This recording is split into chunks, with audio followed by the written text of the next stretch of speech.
It was a very sad time in our lives.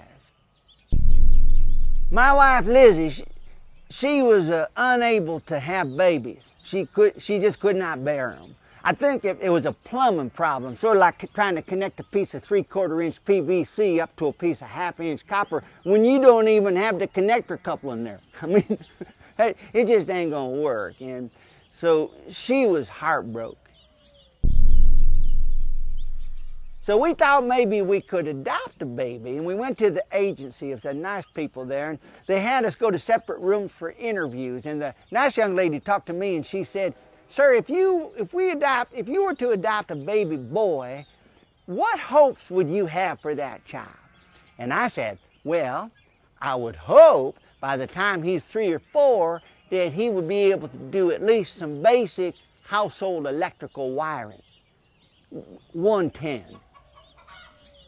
But apparently Lizzie didn't interview so well because we never heard from the agency, not even a yoo-hoo. So it was a sad, sad time.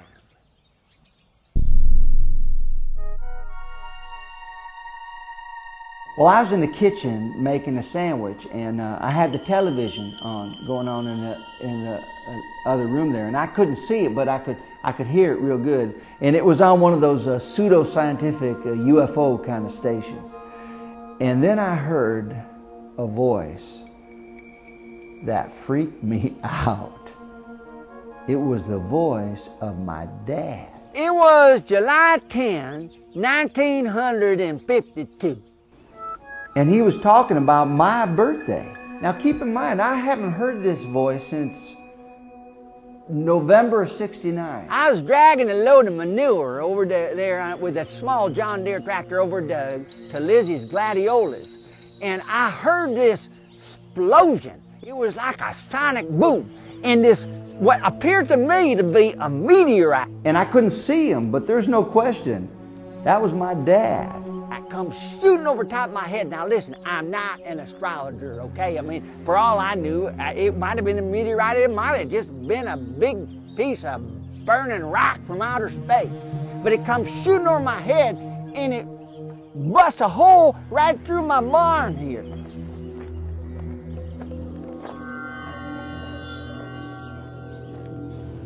Now, of course, I knew all about that meteorite because that hole had been there in the barn through my entire boyhood. So I went running in, but there was only just a little bit of smoke. There wasn't a fire, and all the cows are like, they're looking the same place. They're going.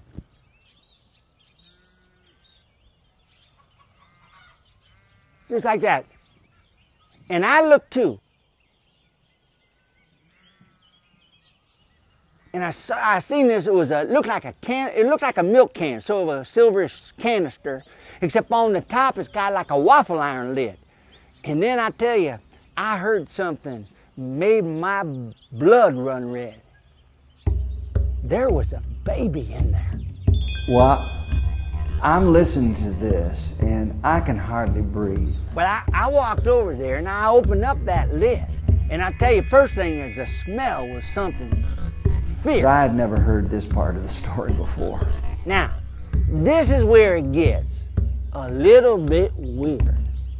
I was gonna lift him out of there, but I didn't even need to because he just floated up all by himself. Cute little baby boy in the corroded aluminum diaper there. I hooked him onto the back of the John Deere there and dragged him back to Lizzie. And, well, after we hosed him down, she just fell in love with that little floater, and we decided to keep him. Of course, it was a little difficult in the first several years there because of concern about him floating away, but we just tied him to a string most of the time and put his crib on the ceiling, of course, and put the mattress in there upside down. And at night, we just go, there you go, float up there, little baby, float up. Sleep good now, little baby.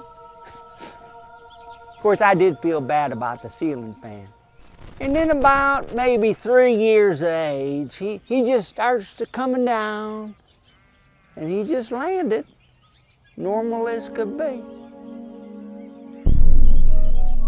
So here's my dad, who died nearly 40 years ago when I was 17 years old, and he's on television telling the whole world that I'm from outer space.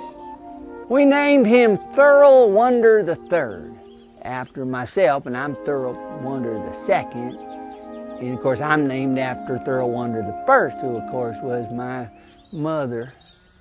But Lizzie, she just always called him our little wonder boy. He still thinks he's just a normal little earthling boy.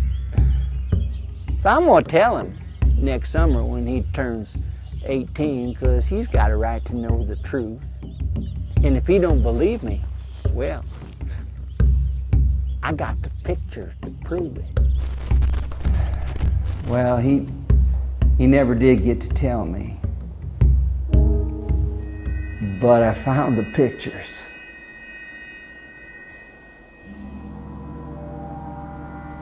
And I began to wonder, could I still fly?